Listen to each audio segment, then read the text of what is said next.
Good morning, and welcome to Redeemer Lutheran Church. I'm Pastor Gary Lodeholt. I'm not sure what it means, but when I look at all the books I've collected over my ministry, I have sets of Bible commentaries that cover every book of the Bible. And then I've got some books that are more focused on one Bible book or topic that aren't part of a set. When I look at my shelf with those books on it, I find that I have more books about the Psalms than any other single topic. Perhaps that says that the Psalms are rich and diverse and speak to us in powerful ways. Maybe as a Lutheran, that is particularly true of today's Psalm, Psalm 46. This week we are looking at Psalms you should know that aren't numbered 23. Reading and working with Psalm 46 led Martin Luther to write the hymn, "A Mighty Fortress is Our God," and so it's close to Lutheran hearts. Here's the psalm. God is our refuge and strength, a very present help in trouble. Therefore we will not fear, though the earth should change, though the mountains shake in the heart of the sea, though its waters roar and foam, though the mountains tremble with its tumult. There is a river whose streams make glad the city of God, the holy habitation of the Most High. God is in the midst of the city. It shall not be moved.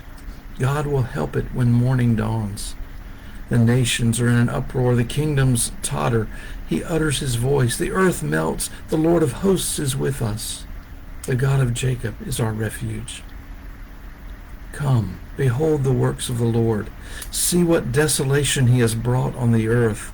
He makes wars to cease to the end of the earth. He breaks the bow and shatters the spear. He burns the shields with fire. Be still and know that I am God.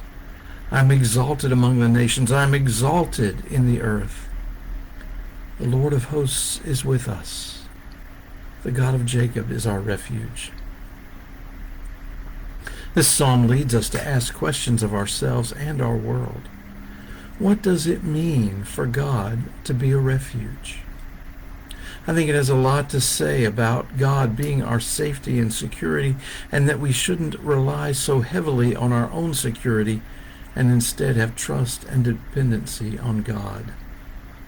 It may not seem rational in our world of today to depend on God this way. Nevertheless, that's what the psalm calls us to do. It's a radical trust. In verse 1, the Hebrew actually says, God is for us a refuge and strength. I think that means God cares for us and that we can depend on God wholly and completely. In verses 2 and 3, it talks about the mountains shaking and trembling, and that would have been a powerful image in ancient times. You see, they believed that the mountains were the foundation that anchored the dry land and the pillars that held up the sky. For them to shake and tremble is dire trouble.